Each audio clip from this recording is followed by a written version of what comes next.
Agnes over the past month. In total, about $1,500 in cash was stolen from the church's collection box.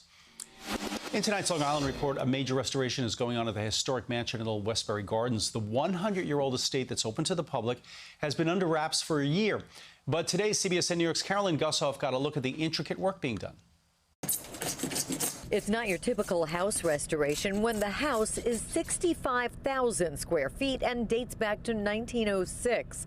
Westbury House was the Gold Coast home of industrial giant John Phipps and his family. And now it belongs to the public, nestled in 200 stunning acres called Old Westbury Gardens. But it was beginning to crumble. We began to see some deterioration and some of the slate delaminating and some leakages. The mission was to maintain authenticity, so craftsmen and volunteers have been working from around the globe. Antique furniture painstakingly dust protected. Plastic is secured using foam and little wooden shims and tension rods. There are no intrusions. There are no nails. 16 giant gilded mirrors triaged. It literally took about 6 handlers a piece to move each mirror. Protected while the house shook, replacing copper gutters and a 111-year-old slate roof. But the original roof came from an English quarry that was closed for decades. Incredibly, it recently reopened, so all of these 27,000 pieces of slate for the replacement roof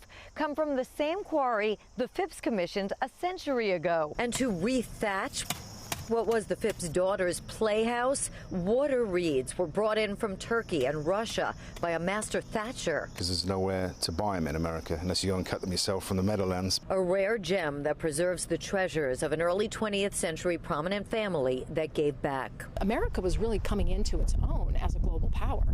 And this mansion represents one of the finest examples of the homes that were being built at that time. The work cost $6 million from grants and donations. The priceless piece of history will be returned to the public the day after Thanksgiving. In Old Westbury, Long Island, Carolyn Gusoff, CBSN, New York.